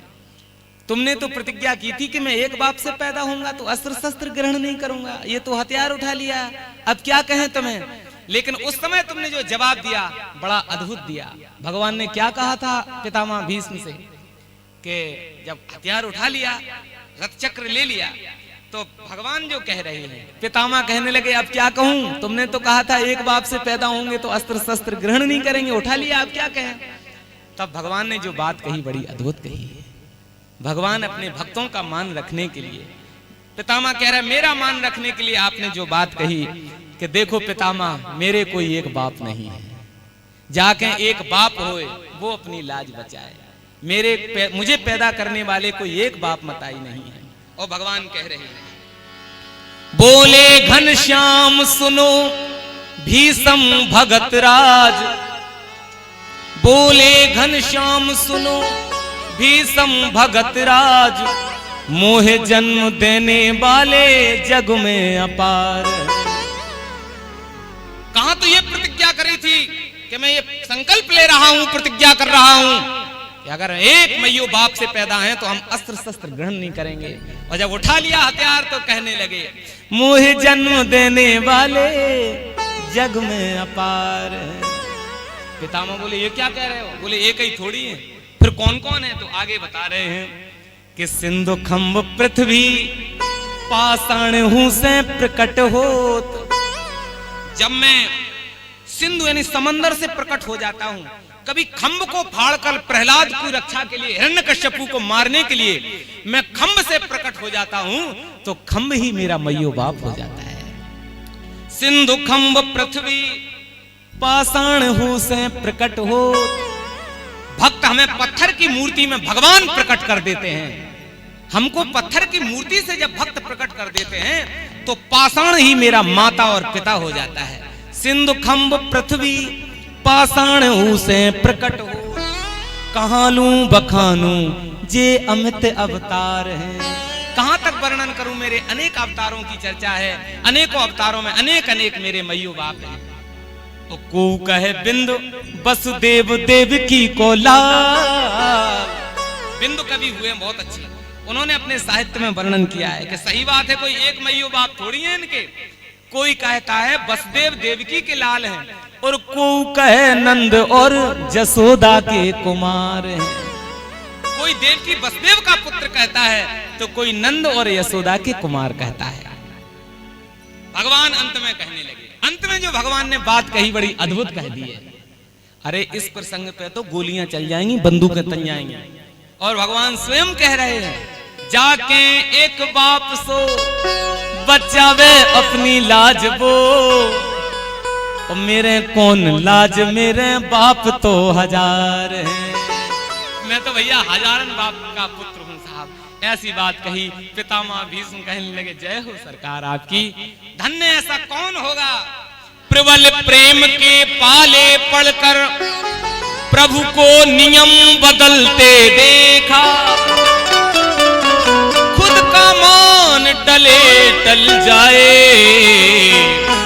फिर भक्त का मान न टलते देखा। जिनकी केवल कृपा दृष्टि से सकल सृष्टि को पलते देखा, और उनको ही गोकुल के गोरस पर सौ सौ बार मचलते देखा। सौ सौ बार मचलते देखा। ऐसे पितामह भीष्म ने भगवान के सामने अपना देह त्यागना उचित समझा। और एकादशी के दिन पितामह भीष्म ने अपना देह परित्याग किया। और प्यारे एकादश श्लोकों में 11 श्लोकों में भगवान की पुष्प ताग्रा छंद में जो है स्तुति गाई। स्तुति करते करते बस पितामह भीष्म कहने लगे, प्रभु अब मेरी इच्छा है कि अब मैं शरीर को नहीं रखना चाहता हूँ, मैं अब जाना चाहता हूँ, अपने चरणों में स्थान दीजिए। पितामह भीष्म ने अपने देह का परित्याग किया और अपनी आत्मा को भगवान श्री कृष्ण के चरणों में समर्पित कर दिया। भगवान ने पितामह भीष्म को अंगीकार किया और पितामह भीष्म का महाप्रयाण हो गया, देह त्याग हो गई। इन्हीं शब्दों के साथ मैं आज अपनी वाणी को विराम दे रहा हूँ। आज भी थोड़ा सा ज्यादा हो गया, पौन घंटे कथा का समय, थोड़ा सा विलंब से भी बैठ पाए थे। कल ठीक 12 से 4 तक का समय रहेगा और परसों हमारी इस कथा में भगवान के जन्म की कथा होगी। तो मैं यहाँ के स्थानीय तीर्थवासियों से भी निवेदन करूंगा कि आप सभी अधिक संख्या में आकर के इस उत्सव को महोत्सव बनाएंगे तो व्यक्तिगत रूप से हमें भी अच्छा लगेगा। और आप लोग आज जितने आए हमें बहुत अच्छा लगा। मेरे पूरे आयोजक परिवार को, मेरे परीक्षक की भूमिका निर्वाह कर रहे मेरे भैया संजय भैया को और आदरणीय सरपंच साहब को मैं बहुत बहुत बधाई और शुभकामनाएं यहाँ इस व्यासपीठ से दे रहा हूँ कि आपने गंधर्वा धाम में इस उत्सव को आयोजित किया है। मैं क्या कह सकता हूँ, शब्द तो थोड़े कम पड़ जाएंगे, लेकिन आपने जो उत्सव का आयोजन किया है उसके लिए मैं बारंबार आपको फिर से बधाई दे रहा हूँ। आइए अब अपने स्थान पर खड़े होकर के भगवान की मंगलमयी आरती कर लीजिए।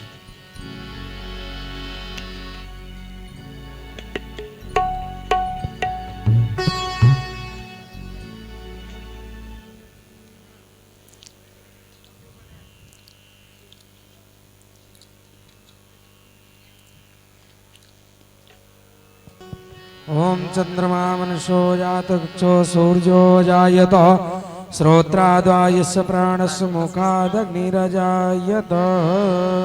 हे गिरधर तेरी आरती गाऊं, श्याम सुंदर तेरी आरती गाऊं। हे गिरधर तेरी आरती गाऊं, श्याम सुंदर तेरी आरती गाऊं। आरती गाऊं प्यारे तुमको मनाऊं, आरती गाऊं प्यारे तुमको मनाऊं, तुमको मनाऊं प्यारे तुमको रिझाऊं, तुमको मनाऊं प्यारे तुमको रिझाऊं।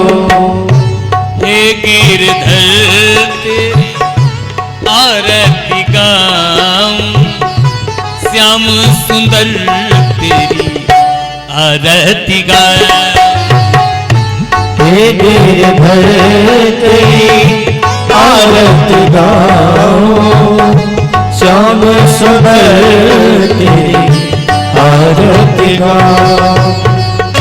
मोरे मुकुट तेरे शीशे पे सोए, प्यारी बंसी मेरो मन मोहे।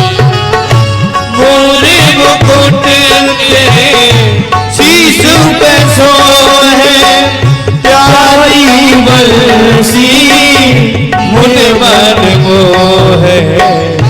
देखे छवि पे बलि बलि जाऊं, हे गिरधर तेरी आरती गाऊं। ओ बाके बिहारी तेरी आरती गाऊं, श्याम सुंदर तेरी आरती गाऊं। चरणों से निकली गंगा प्यारी, जिसने सारी दुनिया तारी। चरणों से निकली गंगा प्यारी, जिसने सारी दुनिया तारी। उन चरणों के मैं दर्शन पाऊं, बांके बिहारी तेरी आरती गाऊं। ओ बाके बिहारी तेरी आरती गाऊं, श्याम सुंदर तेरी आरती गाऊं। दास अनाथ के नाथ आप हो, सुख दुख जीवन प्यारे साथ आप। दास अनाथ के नाथ आप हो, सुख दुख जीवन प्यारे साथ आप हो। उन चरणों के मैं शीश झुकाऊं, बांके बिहारी तेरी आरती गाऊं। ओ बाके बिहारी तेरी आरती गाऊं, श्याम सुंदर तेरी आरती गाऊं। श्री हरिदास के प्यारे, ओ श्री दास के प्यारे तुम हो, मेरे मोहन जीवन धन हो। श्री हरिदास के प्यारे तुम हो, मेरे मोहन जीवन धन हो। नदी छवि तेरी मन में बसाओ, बाके बिहारी तेरी आरती गाऊं। गिरधर श्याम सुंदर तेरी आरती गाऊं, हे गिरधर तेरी आरती गाऊं, श्याम सुंदर तेरी आरती गाऊं।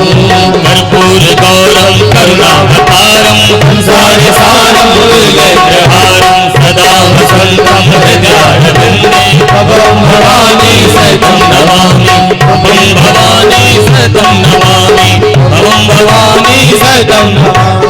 त्वमेव माता च पिता त्वमेव, त्वमेव बन्धु च सखा त्वमेव, त्वमेव विद्या द्रविणं त्वमेव, त्वमेव सर्वं मम देव देव, त्वमेव सर्वं मम देव देव, त्वमेव सर्वं मम देव देव। आरार्तिक्यं जलं शीतलीकरणं पुष्पादिदेवादिवत् हरि ओम जगनेन जंगमय जंत देवास्तानि धर्माणि प्रथमान्यासन्नः तेहनाकं महिमानः सचन्द्र चतुर्पूर्वे शाद्याः सन्ति देवाः। हरि ओम एकदन्ताय विद्महे वक्रतुण्डाय धीमहि तन्नो दन्ति प्रचोदयात्। हरि ओम आञ्जन्याय विद्महे वायुपुत्राय धीमहि तन्नो हनुमत् प्रचोदयात्। सेवन्द गाव कुल चंपक पाठलाब्जे पुण्यागजात करवीर रसाल पुष्पै बिल्व प्रमाद तुलसी दल मंजरी भी त्वां पूजयामि जगदीश्वर मे प्रसीद नाना सुगंध पुष्पाणि यथा कालोद्भवानि च पुष्पांजलिर्मया दत्तो ग्रहणं परमेश्वर। सादर मंत्र पुष्पांजलिर्समर्पयामि प्राण पुरुषोत्तमाय नमः। बोलिए बांके बिहारी लाल की जय श्री डॉक्टर हनुमान जी महाराज की जय। चंद्रहुआ सरकार की जय। भागवत जी भगवान की जय। पूज्य श्री गुरुदेव भगवान की जय। सब संत समाज की जय। सब भक्त समाज की जय। जय जय श्री राधे। श्याम।